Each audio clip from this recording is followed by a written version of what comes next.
નમસ્કાર દોસ્તો, ચલો આજનું ટોપિક ઇન્ટ્રોડ્યુસ કરીએ. સમાજના મોટાભાગના લોકો માટે અત્યારે ચૈત્ર નવરાત્રિનો સમય છે. તો આજનું ટોપિક એને જ લગતું છે. આ નવરાત્રિમાં મારે શું કરવું?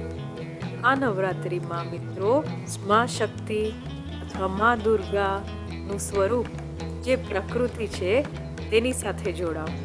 જી હા, આધુનિક જીવન અને રોજમર્રાની હડબડીમાં આપણે ભૂલી જઈએ છીએ કે આપણી સામે, આપણી આજુબાજુ માતાજીનું એક જીવતું જાગતું વાસ્તવિક અને વિશાળ સ્વરૂપ છે.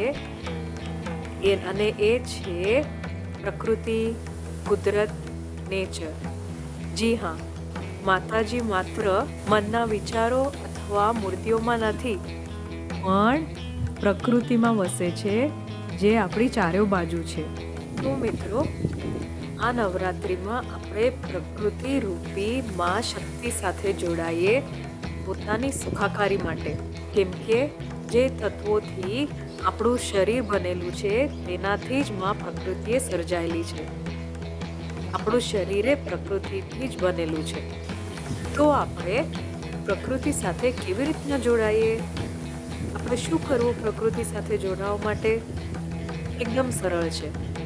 રોજ ગ્રાઉન્ડિંગ કરો, સૂર્યોદય અથવા સૂર્યાસ્તના દર્શન કરો, પ્રકૃતિ સાથે એકાંતમાં સમય કાઢો, ઝાડ નીચે અથવા નદી કિનારે બેસો, પ્રકૃતિના સૌંદર્યમાં રુચિ લો અને તેની સ્તુતિ કરો.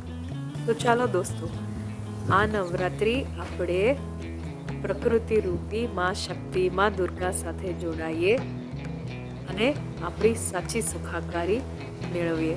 વધુ વિગત જાણવા અને આધુનિક જીવનમાં વાસ્તવિક વૈદિક જ્ઞાન જાણવા અને ઉપયોગ કરવા અંકિતાના સેશન્સ જોઈન કરો અને જલ્દી મને વોટ્સએપ જોડો. બરાબર? તો આજ માટે આટલું. આપણે મળીશું આવતા પોસ્ટમાં. આવજો.